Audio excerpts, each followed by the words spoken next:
Jazzcast Pros. Hello, my graceful grinders. This is Dr. Pamela Brown-Grinion, President and CEO of Totally Unique Educational Consultants.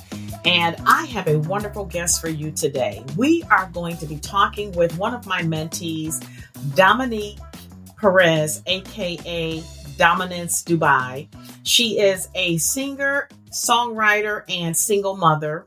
And I thought that it would be great to have someone come on and talk about how does your life interact with trying to pursue your passions and all of the idiosyncrasies that single young mothers have to go through while trying to pursue your passion. So Dominique, hey, welcome to the show. Hello, good morning. Happy New Year. Thank you so much for having me. Happy New Year to you too. So tell us a little bit about you.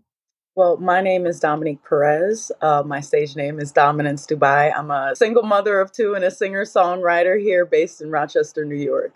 Let me just say, Dominique, she has some exquisite pipes. And when you listen to her, you just cascade somewhere else. Such a beautiful voice.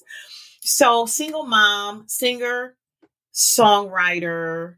I would think that trying to pursue that type of career, I assume that would be, you would have some challenges, along the way, trying to get where you're trying to get still, aspiring to be on an international stage. Well, yes, it's came with a lot of challenges. One of them being that I am a DV survivor. Tell us what DV is, just for those that don't know. Yes, domestic violence survivor. That's something that a lot of people don't know about myself. So that's, something that I've had to deal with being a single mom now, dealing with that trauma, and as well as Jeremiah's father passing away and, taking care of my children and also trying to set a career for myself alone has been very challenging. But that's something that I'm, pushing through.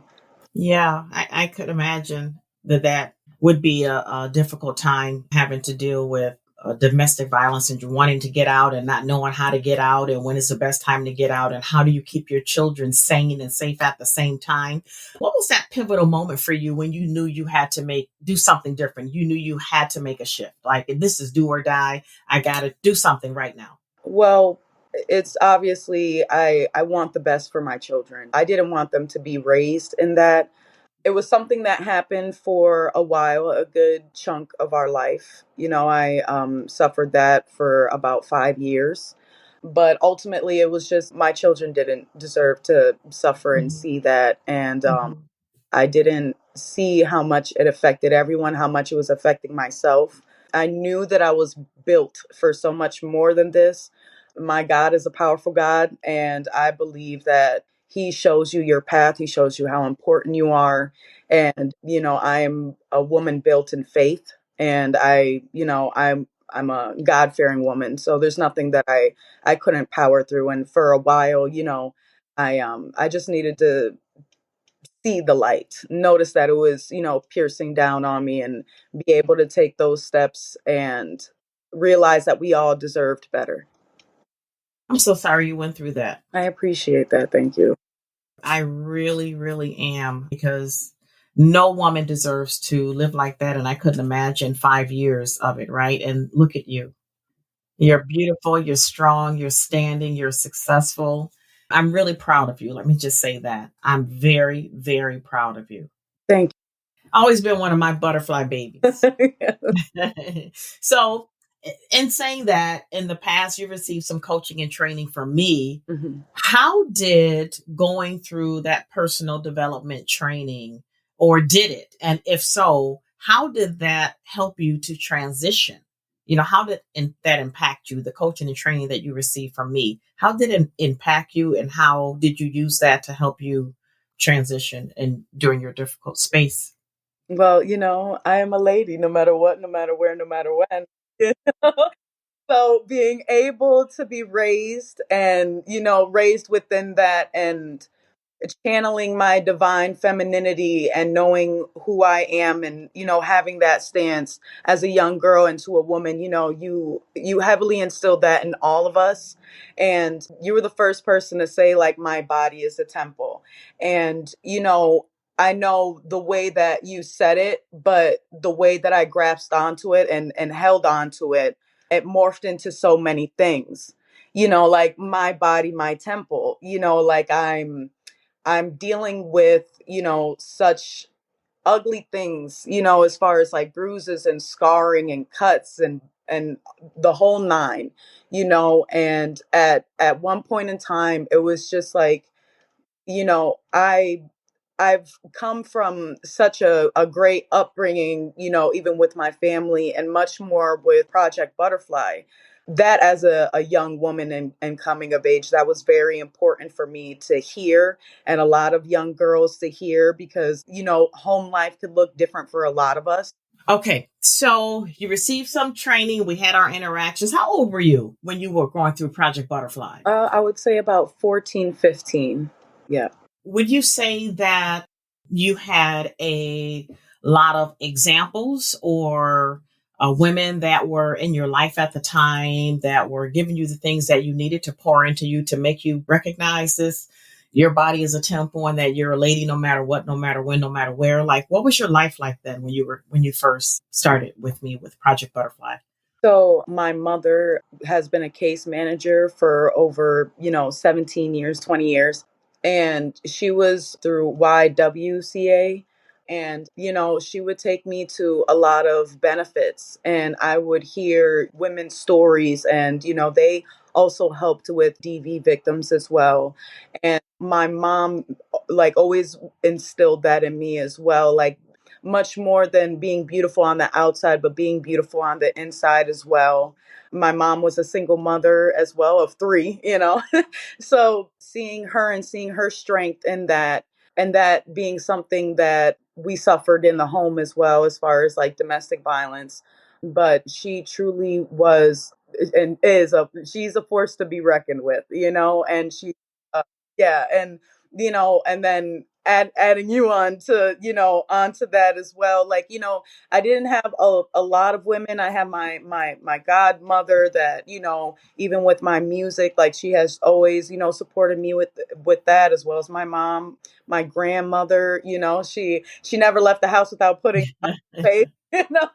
So it's like, and more than that, but and the reason why I pick on those things so much, like, and I remember, I'll never forget, like when we had our hands out, you know what I mean? And like you looked at our hands and talking about our nails and like little things like that. And like, I want to take care of myself doing my hair, because my hair doesn't look like this, you know what I mean? Like naturally anyways, but like doing things that make me feel beautiful, because I think for a long time within that time that I suffered with domestic violence, that I forgot that part of myself, and like, that needs to be tended to as well, because I have this beautiful burning spirit. And I say that humbly, like I know that I have a fire that burns within me, but like it wasn't showing on the outside either.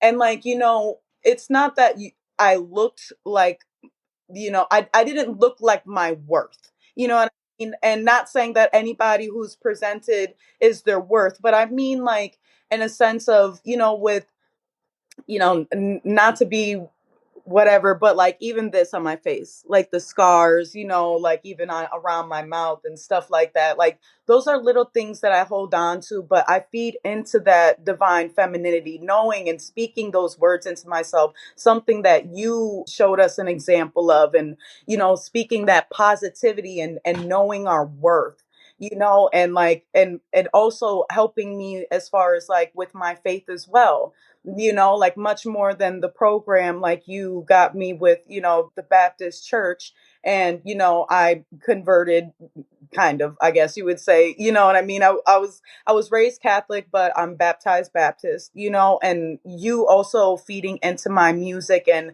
having me be a part of the choir, and like what that felt. And like my mom at a very young age had me in the church and with choirs as well, and like it was almost like redirecting me to that, and I think we all need that reminder sometimes of our worth and the talents that God has blessed us with, that, us triumph through it all. I love that. So, what were some of the skills that you learned when you were going through Project Butterfly? What were some of the skills that help you to make that mindset shift into, I've got to get out of this because I need to save myself and my babies? Because domestic violence is not something that you just walk away from because someone hits you one time. Like when you're locked in with someone, Yeah. it's a relationship. Your lives are intertwined. You don't just say I'm sick and tired and I'm walking away. What were some of those key skills that you learned that helped you to fortify yourself inwardly, to reignite that fire in yourself that you learned when you were in Project Butterfly that helped you to transition out of your domestic violence situation?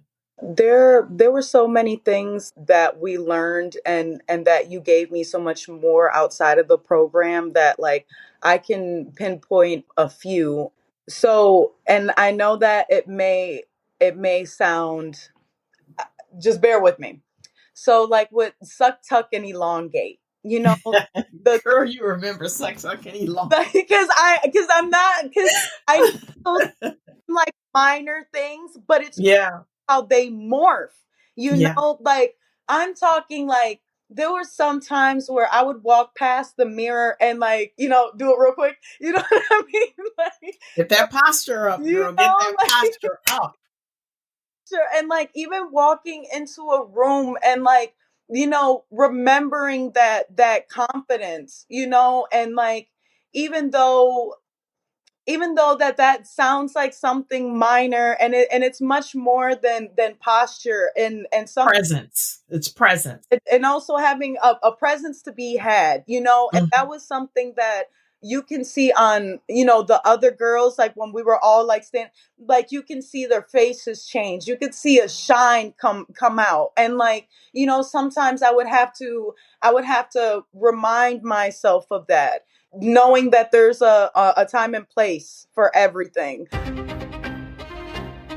At that time, the program was run, through Franklin, which is an inner city high school, and I feel like there was a lot of emotions that weren't able to be taught, like how to deal with a lot of the girls. Like we could have had better like counseling services, if you will, and like a lot of better like mediations and, peer advocacy, like, but you also brought that to the school, like, and girls were able to like, tell their whole life story to you and felt comfortable. Like there wasn't that at Franklin, there wasn't somebody that we can, speak about our day-to-day life, or, certain problems that we feel within ourselves. Like, and it was also a safe space. There was a lot of girls where, we're figuring out, like, a lot of girls were getting like periods, and like figuring out like with bras, and like figuring out with like undergarments as a whole, and like what we look well in. And that's something that I carried up into now, like making sure that with my time and place, like I want somebody when I go into a room to remember me, and I want to, have such a presence. And a lot of adults now even don't know how to be presentable or don't know how to carry themselves. It was as simple as that, like taking little things that every young girl should be taught, and being able to grow up with that and do that. You are warming my heart right now. Just warming my heart to see from 14 to about to be 28. That's 14 years. And just hearing that you carried me with you. Yeah. You know what I'm saying? I'm no, really, because I know that this is my purpose. I know that this is also my passion, right? And so when I was giving to you guys, and when I'm giving to my other students or clients, whatever you want to call them, I give from my heart. I give you. There isn't anything that you can ask me that I'm not going to tell you. I'm open. I'm transparent. I'm vulnerable. I didn't hide my scars from you girls. Mm-hmm. And that gave you guys permission to also share your scars with me, Mm-hmm. because your scars help to make you who you are, right? You want to wish them away, but you can't. They're a very real part of you, right? And so just thank you for sharing that, because it's good to know when you're in this coaching and training industry, it's good to know that what you're doing matters and that it is helping and has helped. And I'm big on presence. I want to walk in the room and I want to make a powerful statement without saying one word. I still teach that to this day, Dominique. And I think that was enough. You know what I mean? And I've carried that through with my life, and I just, remember reflecting on that. Like, there was such a multitude of things that it's hard to like pinpoint, but knowing my worth, was definitely instilled and helped with because of Project Butterfly. And not forgetting who I am every time I step into a room, despite what I've been through. Exactly. I wear my scars, but I wear them proudly. Absolutely. Being able to know that I deserve to be here. That's right. That's right. You do. You do. Thank you. You do. And in any space that you show up, you were supposed to be in that space, right? It's just so amazing to me that when I'm standing in front of a group of young ladies, I don't know the impact that I'm going to have. All I know is I have these babies in front of me and I got to give them something, right? And at that particular time, all I have is me, right? And so I have to give you what's in me. And I can't stand in front of you and have all of this knowledge and wisdom and experience inside of me to help you become more polished, to build your confidence, to help you to heal from those scars, from those wounds emotionally. I'm just so thankful that God gave me the gifts that he gave me to be impactful. So thank you for sharing. Thank you for sharing that. So you've gone through these two difficult scenarios in your lives, your domestic violence for 5 years, the death of Jeremiah's dad. You're a single mom. You're trying to build your singing career. You want to operate in your passion because that's what God gave you to do. Those are a lot of things to juggle at one time, right? At some point in your life, I can speak for me. When I was going through my tumultuous times in life, I wanted to quit. I thought, why is this so difficult? If I am supposed to be doing this, why is it not happening? Why aren't more schools picking up Project Butterfly? Yeah. Right? Because if it had that impact on you, right? Right. Why aren't more schools saying, Dr. Pam, come in and, work with our babies? Because it sounds like participating in the program had a lasting impact on you. Yes, it definitely did. Right? Like it changed some elements of your life, right? A lot of girls as well, like Yeah. it was a very sensitive time for girls growing up. And, I know that the second year that there was so many, girls talking about it the first year that they wanted to join the second year. Yeah. The change in character in such a positive way and having such a great influence in that, and again, like, home life looks a lot different for a lot of people. So, in this time, like, girls just want somebody to relate to, look up to, and in those moments. And they're in it's so far as just like basic needs, how young girls should be taking care of themselves, even with, their period, even talking about different ways of being comfortable with bras and like undergarments as a whole, which I think is a very important thing. And sometimes, kids don't feel comfortable in school to, talk to the nurse about that, or the school counselor, or the school just doesn't care enough. Like, you brought such a love and light, and even with what you were teaching us, even with like, I could go to a black tie event, you know what I mean? Mhm. I Yeah. all my spoons and my forks going inside and out,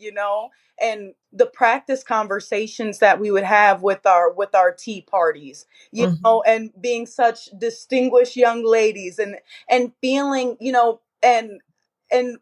girls love to have that idea of what they'll look like as a woman. And Mhm. you were able to create what I would want for myself. Like, what did that woman look like, 10 years ago, you know what I mean? Like what I had in my head and, the things that I thought for myself. And don't get me wrong, like a lot of things that I planned for myself didn't turn out the way that they liked, but the idea of me as a woman started channeling through those tea parties, through our meetings every week, being able to talk to each other and having certain topics, and even dealing with at home life and what was in class. I think that was a very important part too, that it wasn't just so structured, like we felt like we had a place in there, and we felt like we can speak and feel freely, as a woman and as a young girl, which I think is very important to find,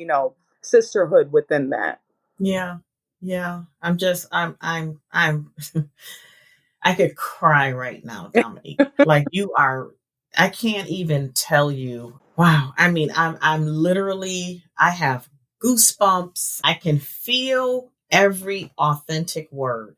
And I thank God that you don't look like what you've been through. I thank God that I don't look like what I've been through, right? And when you can stand up in those spaces and still shine despite your emotional scars. And that's where the suck, tuck, and elongate really, and that learning presence, because sometimes you got to fake it till you make it. Sometimes you got to show up emotionally jacked up, but it's showtime and I got to get on stage. Yeah. Right. And Yeah. and when you can go inwardly and just say, let me just pull out my presence. Mm-hmm. Let me just get my posture together. Mm-hmm. Let me fix the countenance on my face, like intentionally. Even though I'm sad on the inside, I can shift it like that because I've learned the skills on how to present myself Right. so that, it's time for me to do whatever it is that I got to do. Right.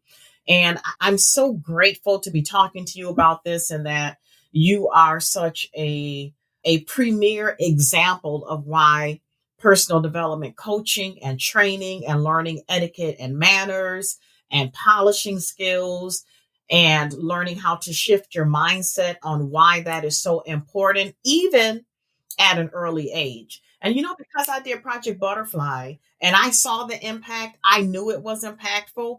I actually did my dissertation on how does participating in etiquette focused programs impact girls of color during adolescence, because that's what Project Butterfly was. It was a program for young girls during adolescence. And I saw it working year after year after year.